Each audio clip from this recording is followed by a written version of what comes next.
ಈ ಅಪಾರ್ಟ್ಮೆಂಟ್ ವಿಚಾರಕ್ಕೆ ಮುಕ್ತಿ ಕೊಡಬೇಕು ಅಂತ ಹೇಳಿ ನೀವೆಲ್ಲ ಬಹಳ ಜನ ನನ್ನ ರಿಕ್ವೆಸ್ಟ್ ಮಾಡ್ಕೊಳ್ತಾ ಇದ್ರಿ. ನಿಮ್ಮ ಎಷ್ಟೋ ಅಪಾರ್ಟ್ಮೆಂಟ್ ಬಂದಿದ್ದೀನಿ, ನೀವೆಲ್ಲ ಪ್ರಸ್ತಾವನೆ ಮಾಡಿದಿರಿ, ನನಗೆ ಕೆಲವರೆಲ್ಲ ಬರ್ದಿದ್ದೀರಿ. ಡೆವಲಪರ್ಸ್ ಪ್ರಾಬ್ಲಮ್ ಕೂಡ ಅರಿವಿದೆ. ನಾನು ಇವತ್ತು ಅವ್ರಿಗೂ ಟೈಮ್ ಕೊಟ್ಟಿದ್ದೀನಿ, ಒಂದು 10 ನಿಮಿಷ. ಅವರು ಏನೋ ನಂತರ ಮಾತಾಡಬೇಕು ಅಂತ ಹೇಳಿದ್ದಾರೆ, ಅವ್ರಿಗೂ ಟೈಮ್ ಕೊಟ್ಟಿದ್ದೀನಿ. ಮತ್ತೆ ಕೃಷ್ಣ ಬೈರೇಗೌಡರಿಗೂ ಮಾತಾಡ್ತೀನಿ. ವಿಲ್ ಆಲ್ಸೋ ಆಸ್ಕ್ ಅವ್ರದ್ದು ಏನು ಆಂಗಲ್ ಇದೆ ಅಂತ ಅವನು ಕೇಳ್ತೀವಿ.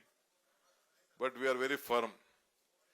When property is been given to you, you should have the right. You are the owners. ಅದರಲ್ಲಿ ನಮ್ಗೇನ್ ತರದ ಇಲ್ಲ. ಎಲ್ಲ ಸಾಧಕ ಬಾಧಕಗಳೆಲ್ಲ ನೀವೇ ಅದನ್ನು ನೋಡ್ಕೋಬೇಕು. ಬಟ್ ನನಗೆ ಬಹಳ ನೋವು ಏನಾಗ್ತಾ ಇದೆ ಅಂದ್ರೆ, once you become the apartment owners, ನೀವು ಅಗ್ರಿಮೆಂಟ್ ಮಾಡ್ಕೊಳ್ಳೋಕೆ ಒಂಥರ, ರಿಜಿಸ್ಟ್ರೇಷನ್ ಮಾಡ್ಕೊಂಡಾದ್ಮೇಲೆ ಒಂಥರ, ಒಳಗಡೆ ಹೋದ್ಮೇಲೆ ಒಂಥರ, ಆಮೇಲೆ ಯಾರೋ ಒಂದ್ 3-4 ಜನ ಸೇರ್ಕೊಬಿಡ್ತಾರೆ, ಎಲ್ಲ ತಗರಾಲ್ ಗಿರಾಕಿಗಳು, ಲಿಟಿಗೆಂಟ್ಸು. ಅವ್ರು ಬಂದು ಹೆಂಗೋ ಅಸೋಸಿಯೇಷನ್ ಒಳಗಡೆ ಸೇರ್ಕೊಬಿಡ್ತಾರೆ, ಬರೀ ಲಿಟಿಗೇಟ್ ಮಾಡುತ್ತೆ. ನನ್ನ ಅಪಾರ್ಟ್ಮೆಂಟ್ ಅಲ್ಲಿ, ನನ್ನ ಸ್ವಂತ ಬಿಲ್ಡಿಂಗ್ ಅಪಾರ್ಟ್ಮೆಂಟ್ ಅಲ್ಲಿ ನಾನೇ ರಿಜಿಸ್ಟರ್ ಮಾಡೋ ಅಪಾರ್ಟ್ಮೆಂಟ್, ನನ್ನ ಹೆಸರೇ ಬೋರ್ಡ್ ಹಾಕ್ಬಿಟ್ಟೆ. ಇನ್ನ ನನ್ನ ಹೆಸರಿಗೆ ರಿಜಿಸ್ಟರ್ ಮಾಡ್ಕೊಂಡಿಲ್ಲ ನಾನೇ. ಅದಕ್ಕೆ ನನಗೆ ಬೋರ್ಡ್ ಹಾಕ್ಬಿಟ್ಟವ್ರೆ, ಡಿ ಕೆ ಶಿವಕುಮಾರ್ ಹಿಂಗ್ ಕಟ್ಟಬೇಕು ಅಂತ ಹೇಳಿ. ಅಲ್ಲೆಲ್ಲ ಬೆನಗಾನಹಳ್ಳಿಯಲ್ಲೂ ಹಂಗೆ ಬೋರ್ಡ್ ಹಾಕ್ಬಿಟ್ಟಿದ್ರು, ಒಳಗಡೆನೆ ನಾನು ಬಿಡಲ್ಲ ಅಂತ. They are not allowing me it self. ಇನ್ನ ನಾನೇ ರಿಜಿಸ್ಟರ್ ಮಾಡ್ಕೊಂಡಿಲ್ಲ ಅಂತ ಅಸೋಸಿಯೇಷನ್ ಅವರು ಕೆಲವರೆಲ್ಲ ಇದ್ದಾರೆ. ಇರ್ಲಿ, ಅದನ್ನ ನೀವೆಲ್ಲ ಮಾಡಲ್ಲ. ನಿಮ್ ಬಗ್ಗೆ I have lot of confidence with all of you. Some basic common sense ಇರ್ಬೇಕು ಕೆಲವ್ರಿಗೆ.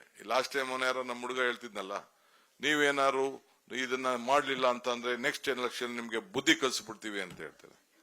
ಯಾರು ಬುದ್ಧಿ ಕಲಿಸ್ತಾರೆ? I have there God has given me power to help people. ಜನರಿಗೆ ಸಹಾಯ ಮಾಡಬೇಕು ಅಂತ ನಮ್ಮ ಪಕ್ಷ ನನಗೆ ಕೊಟ್ಟಿದ್ದೀವಿ. We always look at positive things. I don't look at negative things. I am not interested in negative things. We are there to find a solution to all of you. We don't want any problem to happen. Because ಏನು ಕಷ್ಟಪಟ್ಬಿಟ್ಟು ತಾವೆಲ್ಲ ತಮ್ಮ ಬದುಕು with your savings you have earned one property. Life ಅಲ್ಲಿ ಒಂದು roof ಇಟ್ಕೊಳ್ಳೋದು ಅಷ್ಟು ಸುಲಭ ಅಲ್ಲ. ಜೀವನದಲ್ಲಿ ಎಷ್ಟೋ ಜನರಿಗೆ ಮಾಡಕ್ಕಾಗಲ್ಲ. ಇಡೀ ಪ್ರಪಂಚ ಬೆಂಗಳೂರನ್ನ ನೋಡ್ತಾ ಇದೆ. World is looking at Bangalore. ಎಲ್ಲ ಬಾಂಬೆಲಿ, ಡೆಲ್ಲಿಲಿ ಇರೋರೆಲ್ಲ ಅವ್ರ ಆಸ್ತಿಗಳು ಮಾರ್ಕೊಂಡು, ಎಂತ ವೆದರ್ ಬೆಂಗಳೂರಲ್ಲಿ ಇದೆ, ಎಂತ ಕಲ್ಚರ್ ಇದೆ, ಎಂತ ಎಜುಕೇಶನ್ ಇನ್ಸ್ಟಿಟ್ಯೂಷನ್ ಇದೆ, all of them are coming here. I can understand. So ಅದಕ್ಕೆ ಬೇಕಾದಷ್ಟು ಮಾಡಿದ್ವಿ. ಏನೋ ರಾಜಕೀಯದಲ್ಲಿ ಕೆಲವು ಸಂದರ್ಭದಲ್ಲಿ ನಿಮ್ಗೆಲ್ಲ ಡಿಫರೆನ್ಸ್ ಬಂದು ಕೆಲವು ಏನೇನೋ ವೋಟ್ಗಳು ಹೆಚ್ಚು ಕಮ್ಮಿ ಮಾಡ್ಬಿಡ್ತೀರಾ. But now I think you will not let me down. I know that. ನಮ್ ಸ್ವಲ್ಪ ನಂಬಿಕೆ ಇದೆ ನಿಮ್ ಬಗ್ಗೆ ಎಲ್ಲ. Can I trust all of you no?